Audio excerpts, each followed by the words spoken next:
There we go. Good evening, and welcome to Mild's Culture Plate, special edition on Friday night. My name is Kevin Miles. I'm your host. Tonight we have a few special topics. Usually I would wait until Saturday to do this stream, but I had some extra time, so here we are. Time to party. First off, this evening I will be giving a taste to Highland Park 12 single malt scotch. 43% alcohol by volume. Yeah. Supposed to have some honey flavors. I'll be honest, I have not really been a fan of the Highland Park 12, but hey, YOLO. I'm eventually going to have to work my way through the bottle anyway, aren't I? So, welcome to the show. Tonight, we're going to be dealing with the meanings of words and how people will manipulate the language in order to find reasons to hate you. And there are multiple examples of this over the last couple of days. And I'll be honest, it's kind of depressing. So we'll be looking at a couple of your favorite, the two most powerful women in the country.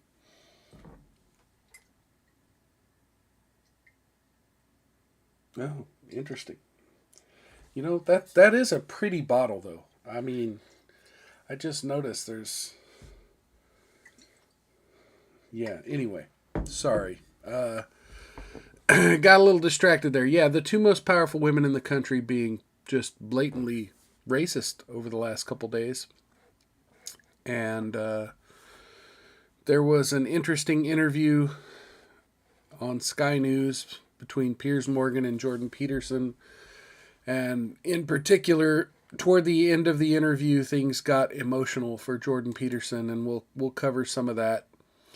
I haven't had a chance to see the whole interview. I was trying to catch up on some of it before the stream tonight, but didn't want to leave you folks waiting, so I went ahead and just fast forwarded it to the best part, and we'll be addressing that here in a little bit. And there's an interesting development in one of the witnesses in the Kyle Rittenhouse trial. A couple weeks ago, we covered the Zeminskis getting rearrested. And, tonight there's a development. There's a development in one of the other witnesses in the Kyle Rittenhouse trial. So we'll be covering that as well. So hopefully we have enough topics to make it a good show tonight. I might wind up stopping in the middle of one of these and doing a little rant because, frankly, the straw manning, and I don't. It's not necessarily a leftist issue. Currently, it's the mainstream media adapting the far left position and therefore utilizing certain talking points to manipulate our language in order to straw man a weak opponent to argue against. But overall, it's a disingenuous take. You know, they definitely like to frame their enemies. And I'm talking necessarily about the far left because they use the language too, but the media then adapts it as reality. And that's a real problem. And we'll address that as we get into some of these stories. Okay, but first... Let me...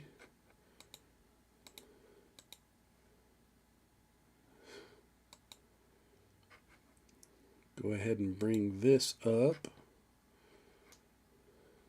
And of course, I always have to resize the window because they never stay the same size for some reason, even though the window's always the same size. Here we go. All right. Now, here's the Vice President of the United States talking about how hurricane relief funding will be managed. I know we are all thinking about the families in Florida, in Puerto Rico, with Fiona, and what we need to do to help them in terms of an immediate response and aid, but also what we need to do to help restore communities and build communities back up in a way that they can be resilient, not to mention adapt to these extreme weather conditions, which are part of the future. On the point that you made about disparities, you know, when I was District Attorney of San Francisco, I was elected in 2003. I started one of the first environmental justice units of any DA's office in the country focused on this issue, and in particular on the disparities, as you have described rightly, which is that it is our lowest income communities and our... So I heard a shorter version of this clip. I didn't realize she was talking about Hurricane Fiona. This is an old clip, but it's still important. It's still important to hear what she has to say here. Communities of color that are most impacted by these extreme conditions and impacted by issues that are not of their own making. And so absolutely. And so we have to address this in a way that is about giving resources based on equity, understanding that we fight for equality, but we also need to fight for equity, understanding not everyone starts out at the same place. And if we want people to be in an equal place, sometimes we have to take into account those disparities and do that work. Okay, so let me just get rid of that. That's not really what I was wanting to cover. I don't know what.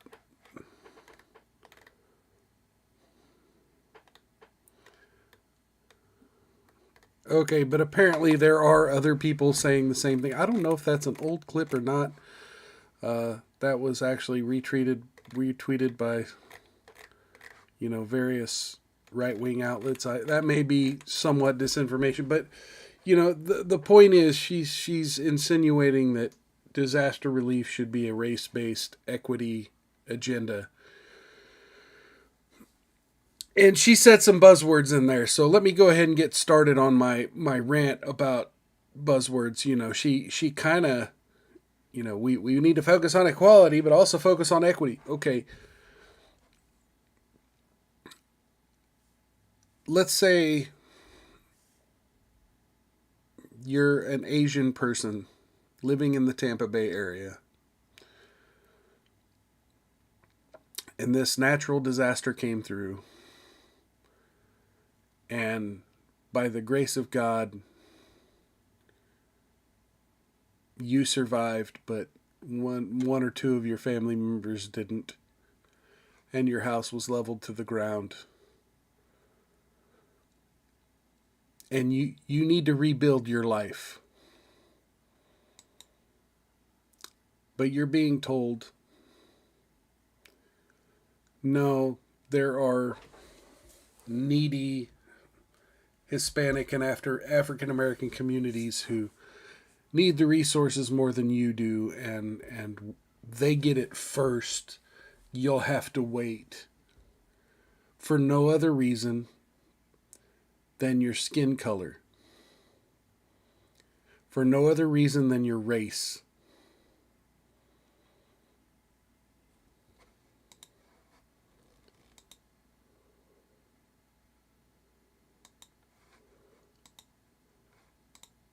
You can call it equity all you want, but in all actuality, what this is racism.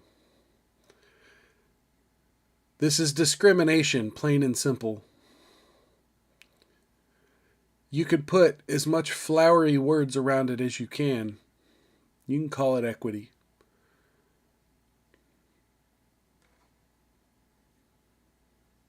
But it's no different than police profiling or any other ways in which our government treats people unequally. You know, there used to be a time in this country where racism was accepted under the doctrine of separate but equal. But then when we realized separate wasn't equal, we realized that that was racist, that that was hateful, that that was government-sanctioned hatred. And now, here we are in the 21st century,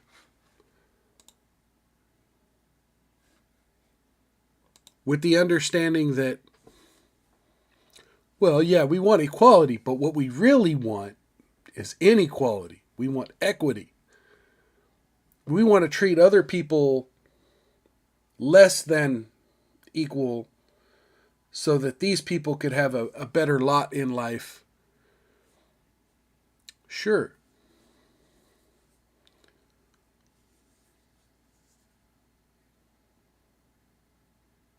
Because before the disaster, before their lives were upended, well, these people might have had a better life than these people. So now we're going to flip-flop it. We're going to use this disaster to flip-flop it and discriminate against these people. And, you know, frankly, you know, ideally everyone would be taken care of wholly and rapidly and get back on their feet as soon as possible and have the full effort of their governmental services to do so. But we don't live in a perfect world. We live in the world where everything is based on the groups you're a part of, collectivism.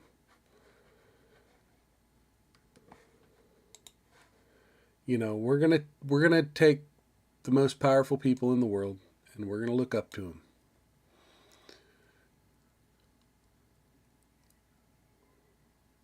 And we're going to expect them to make the right decision when, as you see by the photo on the screen here, our vice president doesn't even know when there's caps on the binoculars she's looking through. These are the people that we entrust to make the important decisions in life. And they hate us. They hate our guts. You know, again, I want to make this very clear. Yes, I'm a straight, white, spiritual male. I don't necessarily call myself a Christian. I think of myself as more agnostic. I don't consider myself oppressed. And I do have a pretty comfortable lifestyle compared to some. But for one, that doesn't mean my life has always been like that. And for two, that doesn't mean that I didn't overcome a lot of challenges to work for what I have. And frankly, as I hear the words coming out of my mouth, I don't feel like I should explain where I've came from, or the challenges I've had in my life, or the ways in which I've been discriminated against in life. This isn't the Oppression Olympics. We're all here on Earth to overcome challenges and try to become more successful. And in the end, we'll all wind up in a casket or in a box of ashes.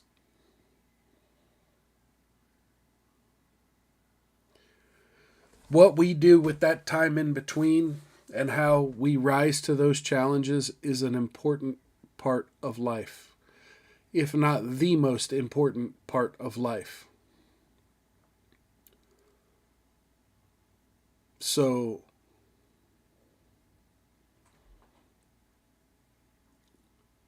to just assume that certain communities, based on their skin color, are going to need more assistance, that they don't have the capability of working as hard or overcoming the challenges of life. That's the bigotry of low expectations. And in my opinion, that's one of the most racist things you could do, especially to someone living in Central Florida.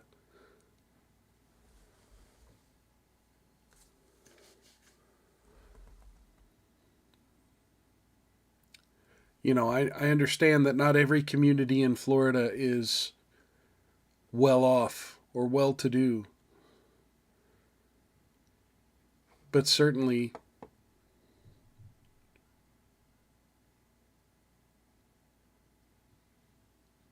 people in Florida, you know, tend to be more well to do than some other areas of the country.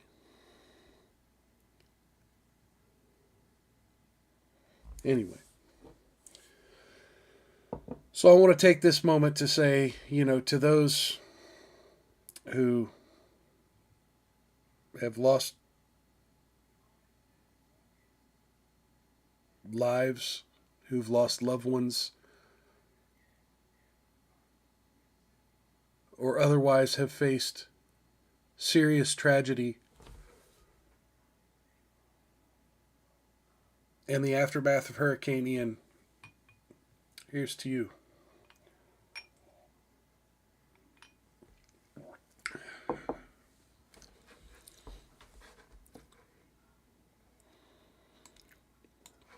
Now,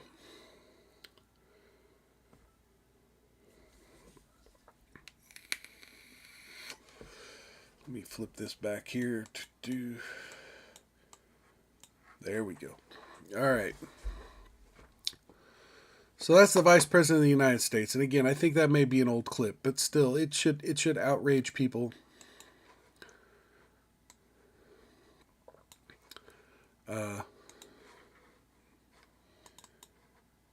The notion that relief aid should be doled out by race. Moving on to our next topic. Now, I've been joking a lot about the illegal immigration situation and the situation between Florida and Massachusetts. The Martha's Vineyard story has shown a lot of hypocrisy on the side of the far left.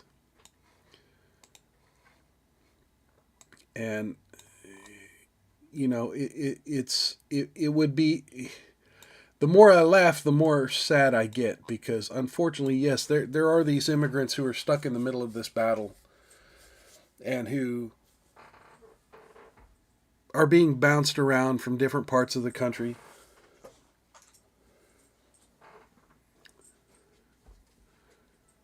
Unfortunately,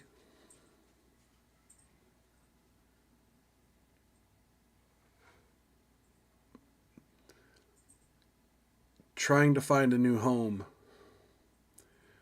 is proving to be a greater challenge than what it should be for these folks. And you know, I'm not a big supporter of undocumented immigration. I think we have a legal process in which it can be done. I think that process should be made easier for refugee types and for people fleeing, you know, war-torn countries or countries overrun by gang warfare.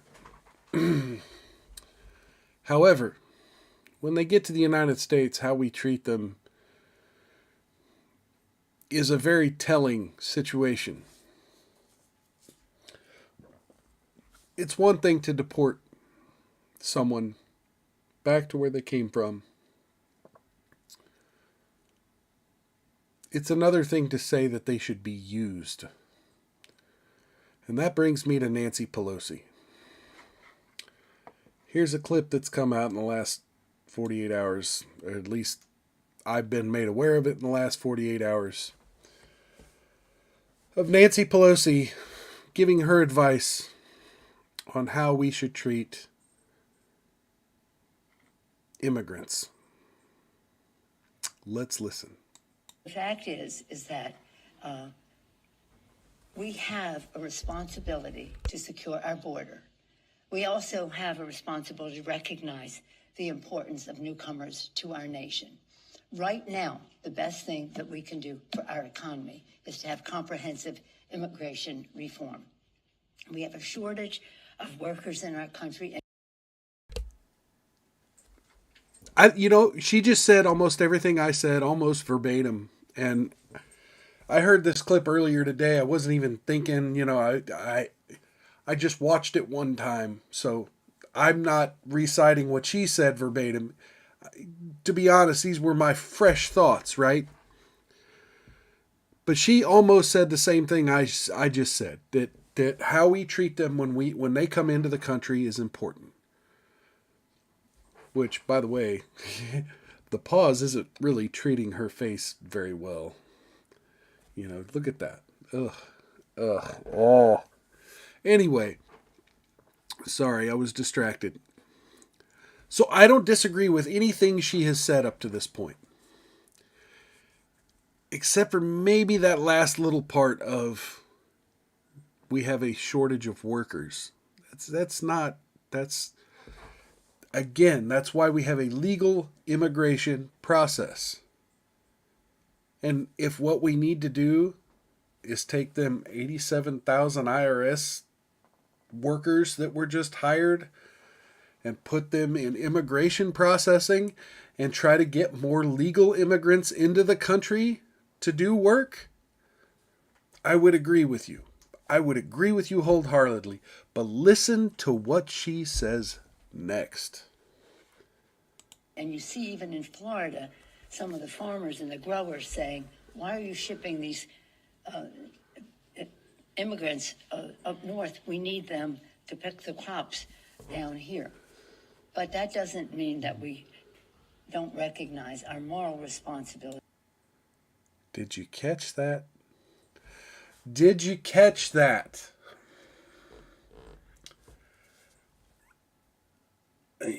I try not to, look. Let's be honest. Nancy Pelosi is a left-wing media face. She's not a journalist. And she's not considered one of the far, far leftists like Bernie or AOC. She's more like a neoliberal. But let's be honest, she's on the left. She's a media darling of the left.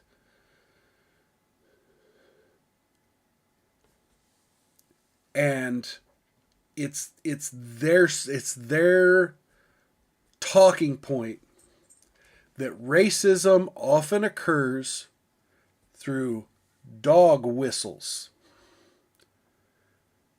through canards, and through stereotypes. And the idea, the very notion, hey, come on across the border, we got some crops for you to pick, is one of the most racist dog whistles, one of the most racist canards. I don't buy for a minute that there are farmers in Florida saying, hey, you know those 50 migrants you sent up to Massachusetts, man? Yeah, I needed them to pick my oranges and my corn in Florida.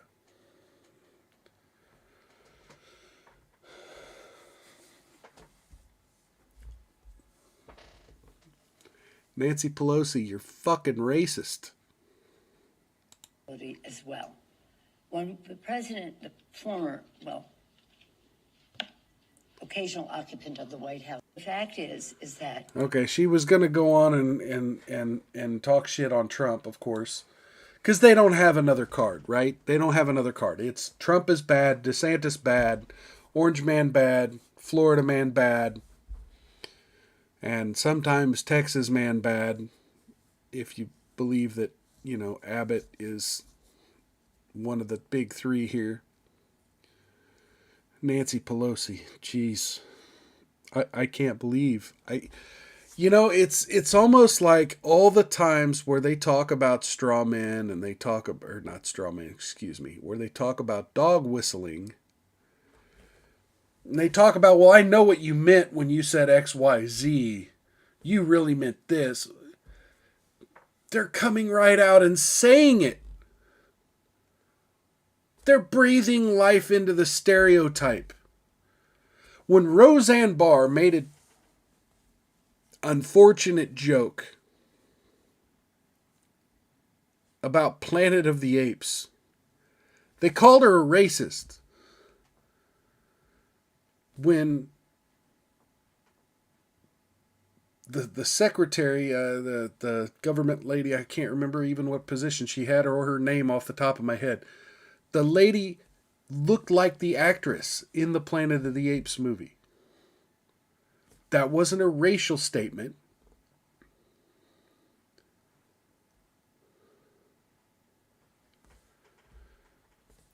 But because there's a racial stereotype, because racists say, well,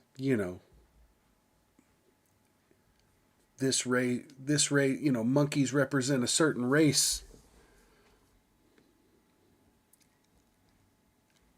I think rightfully so, Roseanne got criticism and lost her place as a top actress on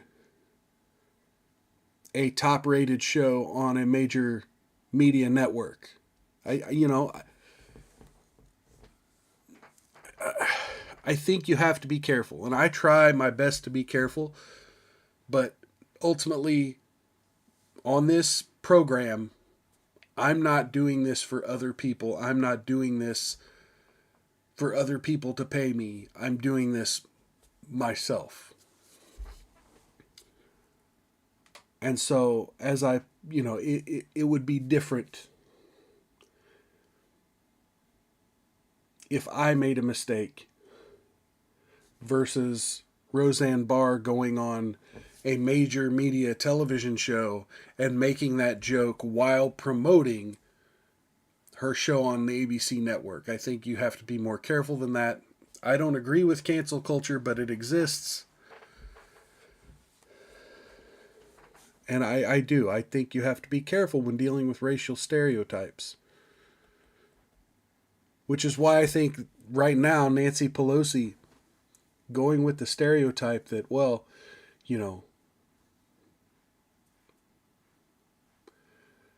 we shouldn't use immigration as a political football because right now Florida needs people to pick the oranges. Because, that's what immigrants are good for, is picking the crops. That's pretty frickin' racist of you, Nancy Pelosi. And I don't approve. Okay. Wow. Okay, well. So now we're going to get into the meat of today's show.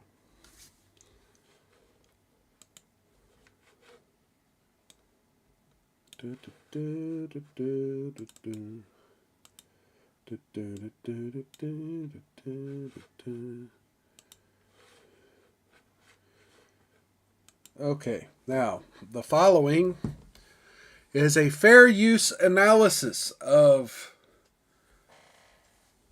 content that was originally broadcast by Sky News. This is from their YouTube channel, an interview between Piers Morgan and Jordan Peterson. Now, what's about to happen is they're about to have a discussion on the phenomenon of incels. Before I play this clip, I want to be completely honest. The term, as with so many things on the far left, the term has an actual definition, and then it has something a lot looser that's used colloquially. And right off the bat in this interview, one of the things Piers Morgan does is he confuses the textbook definition with the colloquial usage of it. And so the term incel just means involuntarily celibate. That means it's a young, usually man, who wants to have sex, who really wants to find a partner to mate with. But for some reason or another, it hasn't happened. And there could be a whole litany of reasons why. But usually, and now here's where the textbook definition starts to move into the colloquial. Usually the reason why is the person is awkward in either appearance, personality, or social skills. And so watch very carefully how Piers Morgan addresses this issue. And again, he starts off talking about Olivia Wilde. Please, just very carefully listen to word by word what comes out of his mouth here. I don't want to, but I have to. I want to ask you just quickly, the film director Olivia Wilde has a new movie out, which she says is based on you, this insane man, this pseudo-intellectual hero to the incel community. Okay, so first off, insane man. Okay, we'll address that. If I have time to, I'll address that at the end of this, but insane man. Okay, hero to the incel community. Incel being these weirdo loner men. Who are despicable in many ways. Is that you? Are you the intellectual hero to these people? Sure. Why not? Now, boom, boom. 90% of people would be like, well, you're a hero to all these despicable frickin' people. Do you accept being a hero to despicable people? Are you the king of the scum? Are you the leader of the bums? Are you the president of the, name your slur? 90% of people be like, no, and then try to explain their way out of it. I love how Jordan Peterson just says, sure. And then he addresses this narrative that was just built. Watch. People have been after me for a long time because I've been speaking to disaffected young men. Now, what a terrible thing to do that is.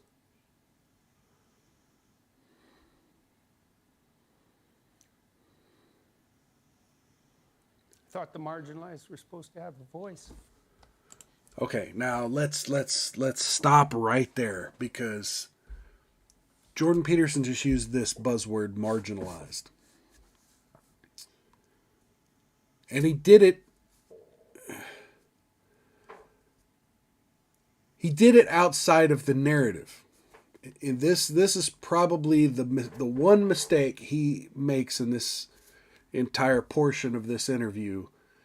This is the one mistake I think he makes is he uses the buzzword marginalized, and the first thing that people are going to do is criticize him and say, look, some creepy weirdo in his mom's basement, and this is going to be their words, not mine, but some creepy weirdo in his mom's basement isn't marginalized.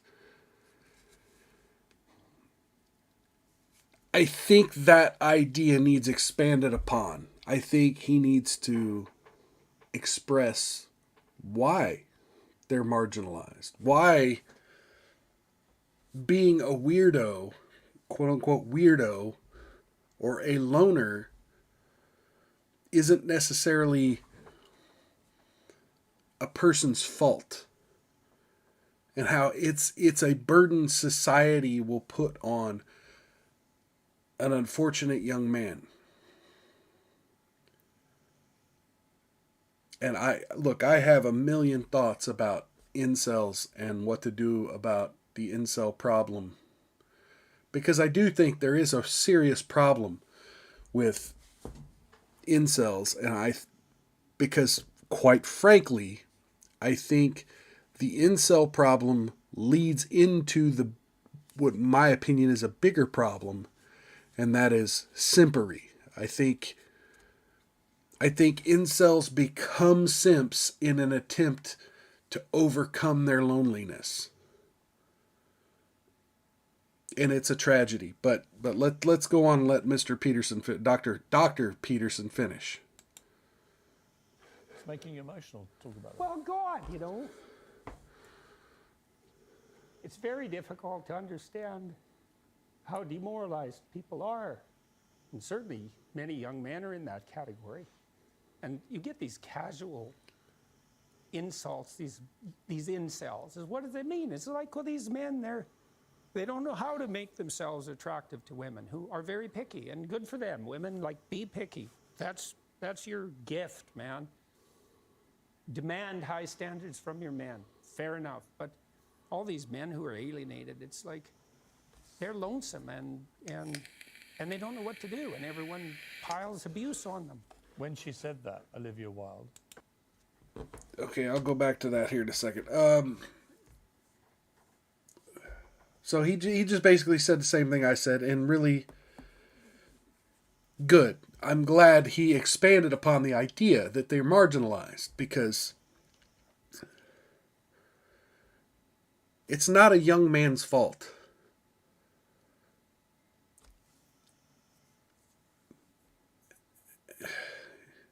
Yes, there are things he could do to better himself, and quite fucking frankly,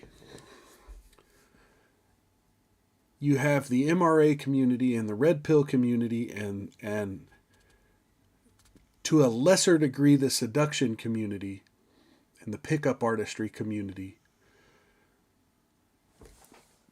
Like, they're telling these guys, okay, now granted, I don't agree with some of the pickup artist and seduction stuff, but the first thing they tell these men, forget about women for now. Improve upon yourself. Become more confident. Lift weights. Do something to better yourself. Learn a trade skill.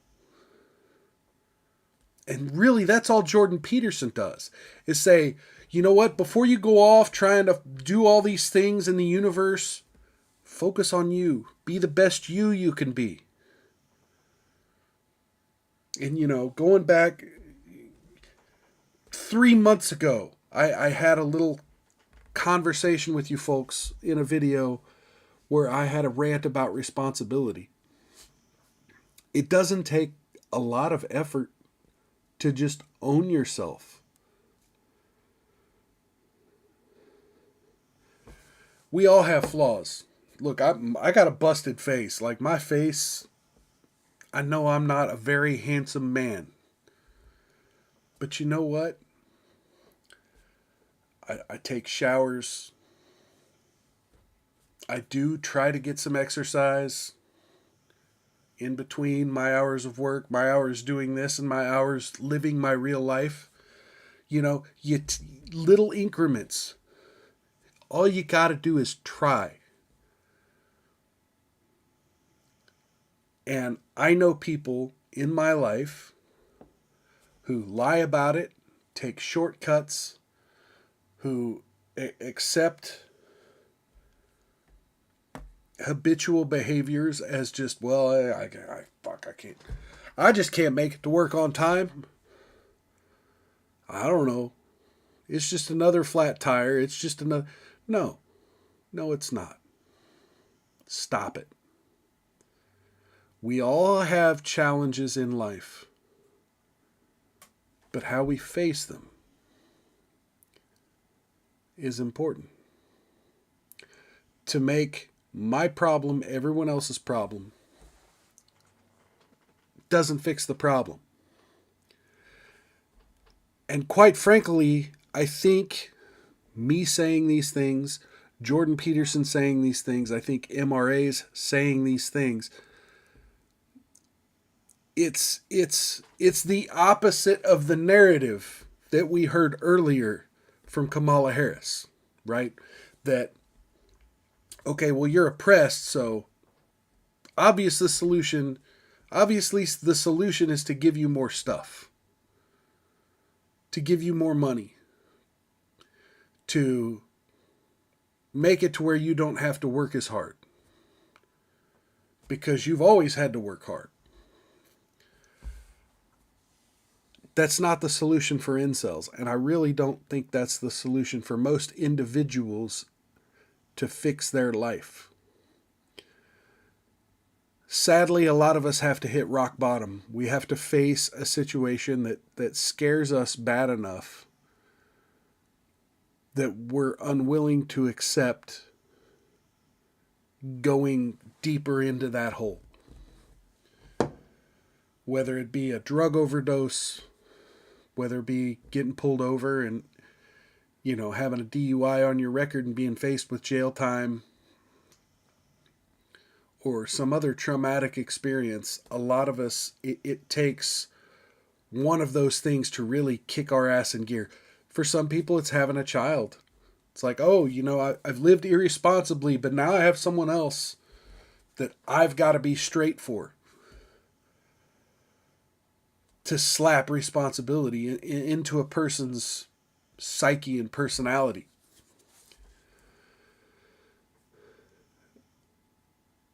And so, I've been called a square because, I don't drink and drive. I don't really do heavy drugs.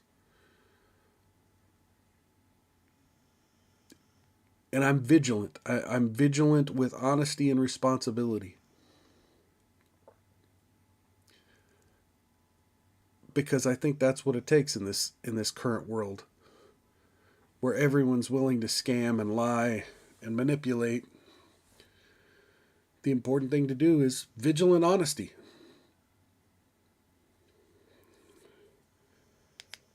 And that includes being honest with yourself, with your own failures. And that's where Jordan Peterson comes in with his 12 rules and 12 more rules. He wants you to be honest with your own flaws so that you're not seeking perfection from the world around you first. And so these incels want a shortcut. And Jordan Peterson's like, no. So I don't view him as king of the incels. I view him as just the opposite. He wants to reform incels to make them responsible, adult, attractive men who don't need excuses, who don't need to creep, who don't need to manipulate women, who don't need to use those pickup and seduction techniques. They can be themselves and be honest men and attract a mate. Now, there's some men, due to weight issues or mental health issues, that will never make it that far. But I would argue there's a greater number of men who just flat out can't put down the video game controller long enough, who can't put down a can of Mountain Dew long enough. And look, I have a Mountain Dew addiction myself. But you gotta understand what you do, why it's bad, and where to moderate things. Drinking is bad if you don't know how to moderate, if you let it take over your life. And these young men, they let the video games, the energy drinks, they let themselves go to hell, and then expect young women to find them attractive.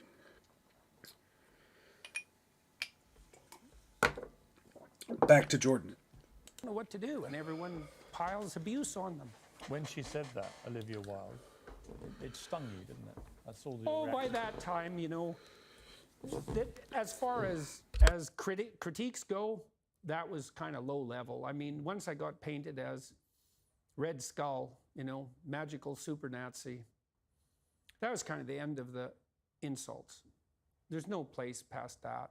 So when Olivia Wilde made those comments, the first thing I did was go look at the preview for her movie, which I quite liked. I thought I would go see that movie probably, and perhaps I will. It didn't really bother me. My family and I talked about it right away, and we were able to respond to it with some degree of humor, which then people completely misunderstood. I said I hope that, that if I had to be played by someone, he's a very good-looking man, and so that seems all right, And then I said something like, I hope he gets my fashion style choice right when he plays me, and it was a joke. All that was a joke. I mean, you've been so controlled today. So I have yet to see this Olivia Wilde stuff or the trailer for this movie, but I see where Jordan Peterson's coming from. When you have a media narrative, essentially, and quite frankly, let's be honest, okay? There are stand-up comedians, and there are people in the entertainment sphere who will take the piss out of women, who will call women out for being too old, too fat, too bitchy. Name the misogynist label, right? But overall, as a culture, we don't do that.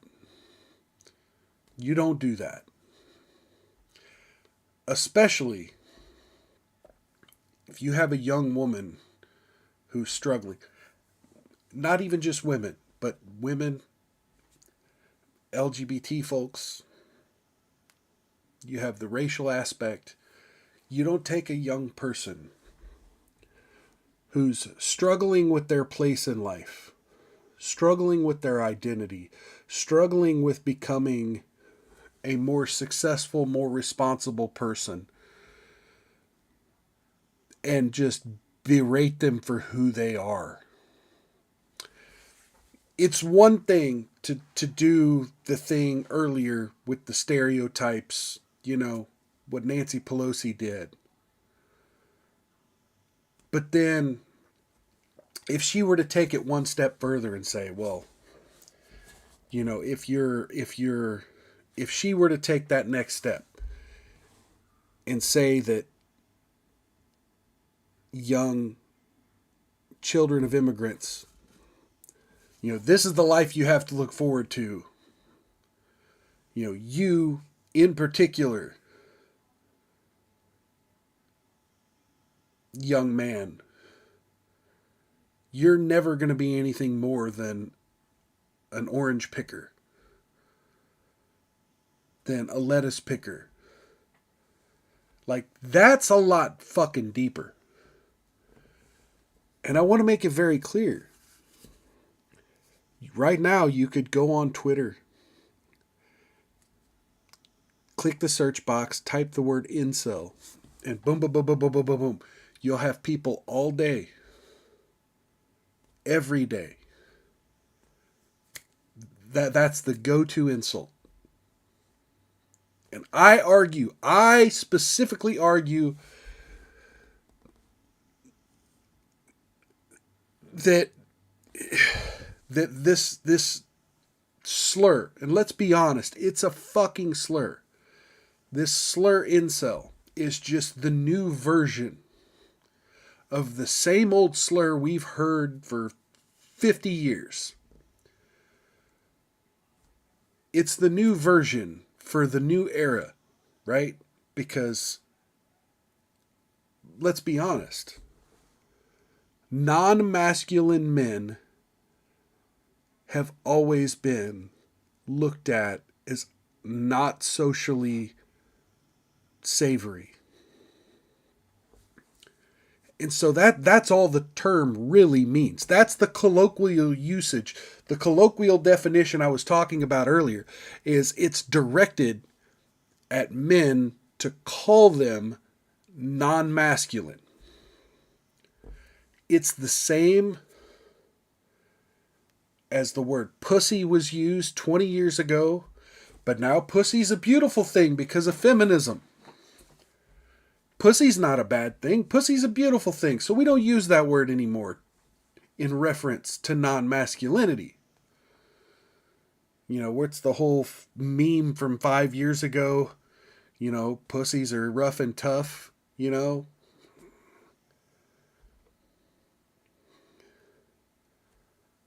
And then 20 years before that, the F slur, referring to gay folks. A lot of people use that term just to refer to non-masculine men. Well, you're a bundle of sticks. It's just the latest version of that word. Incel is just the latest version of that same insult. And if it was still socially acceptable to call you F-slur or call you a pussy, that's what they'd be calling you. But they found a new word that means the same thing to them, but doesn't have all the baggage attached to it that those other two words had. You know, it fits the new narrative. It's the new world order. Anyway, let's finish up this interview here. And yet, in that brief moment, you got very emotional. Why? It's really something to see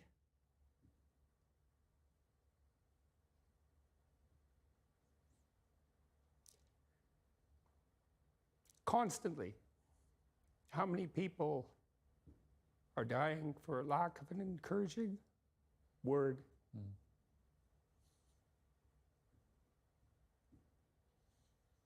And how easy it is to provide that if you're careful. You know, give credit where credit is due. And to say,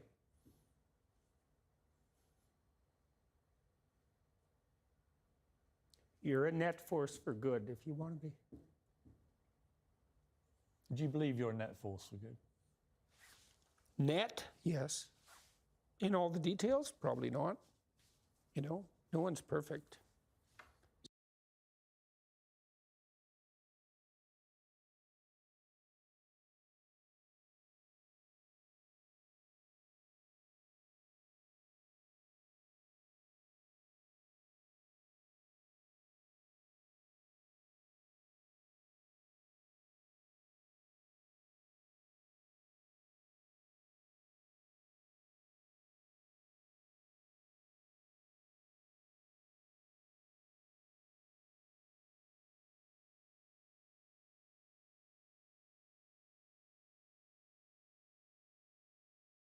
And of course I had my mute button on. Oh my. Okay, so yeah, this concept of people willing to take themselves out because of perceiving themselves through the lack of unkind words. Or the lack of kind words, rather. Excuse me, I misquoted him.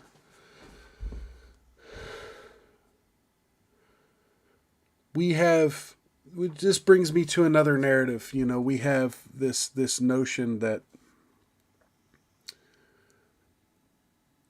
we have to act a certain way toward the issue of transgenderism, because if we don't, those people will struggle with who they are internally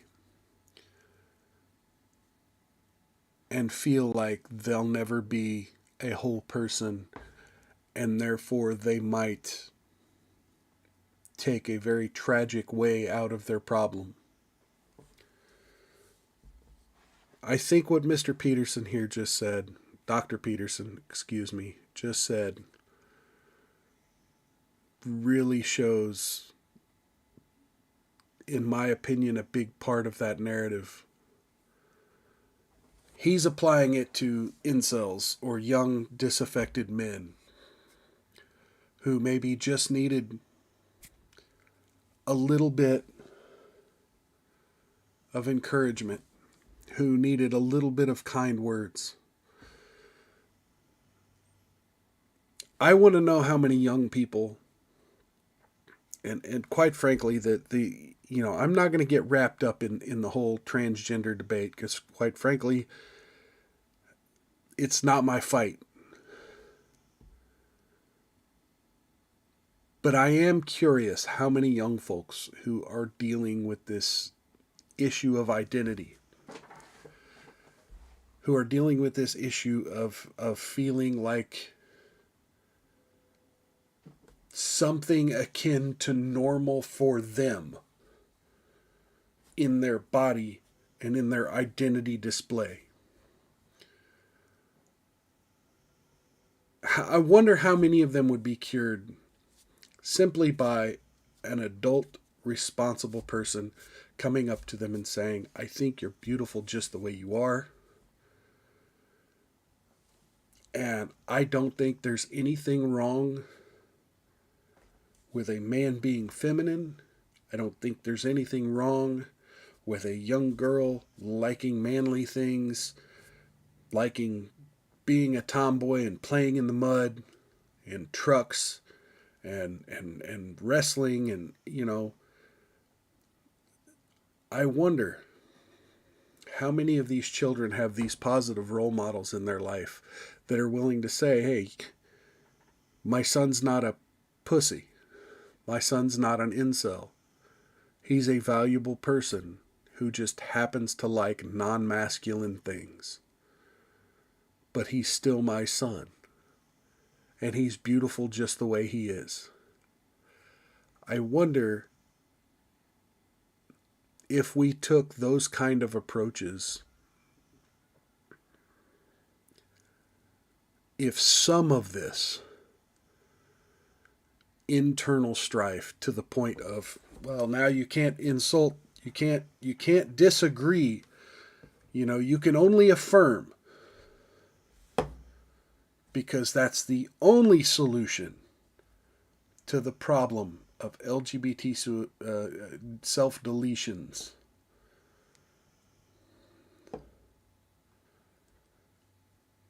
That's the one part that I'm curious about. I would like to see more data on that, but again, that would require more parents to have those conversations without being thought of as evil monsters. But this idea that no matter who you are, you're beautiful, you have a place in the world. And you have the ability to improve yourself. That's the second part. It's like, okay, yeah, you're not perfect. None of us are perfect. You're not perfect. But even as imperfect as you are,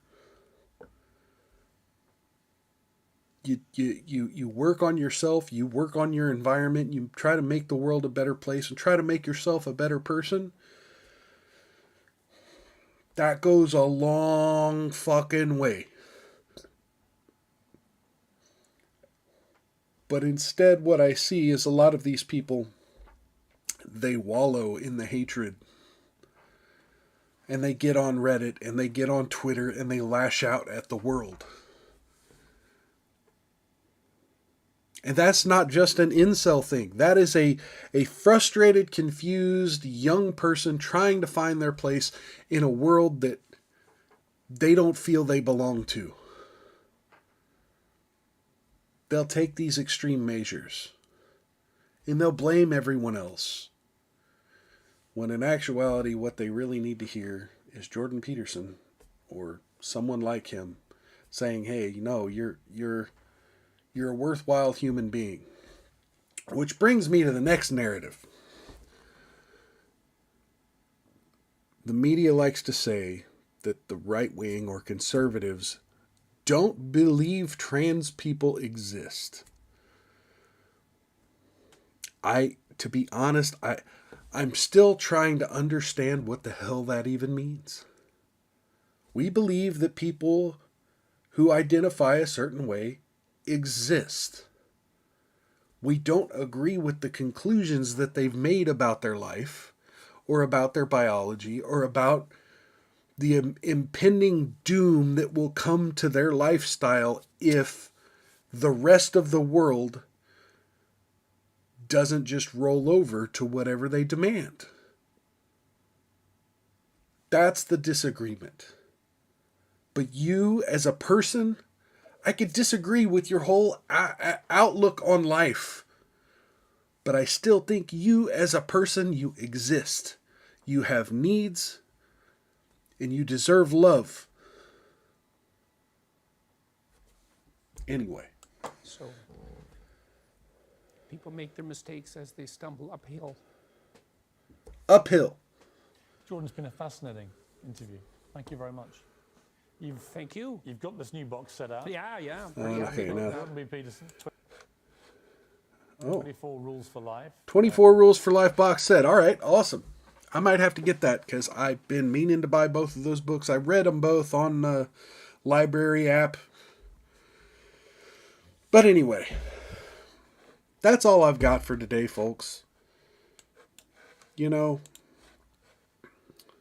Oh, no, I got one more thing. One more thing, and I've really got to go to the bathroom, so I'm going to make this as quick as possible. One more news story that has to do with one of the witnesses in the Kyle Rittenhouse trial. Check it out. Gage Grosskreutz, the man who survived pointing a gun at Kyle Rittenhouse's head in Kenosha, wants to change his legal name. I'm going to leave it on that, folks. Lefty wants to change his name because of the fame he's gotten from admitting to pointing a gun at Kyle Rittenhouse's head. And I can't find a more funny aspect of reality. Y'all take care. Do the big five. Like, subscribe, hit the notification bell, share this off platform. Come back for the future live streams and chat, and leave a comment below if there's anything you think I should improve, or if you have anything to say about any of the topics I've covered tonight. I will see you folks at some point tomorrow. Can't guarantee it's going to be early, late. It'll probably be earlier, way earlier than usual. I'm going to try to struggle to come up with some topics to talk about, but I will see you then. Take care, everybody. Love you.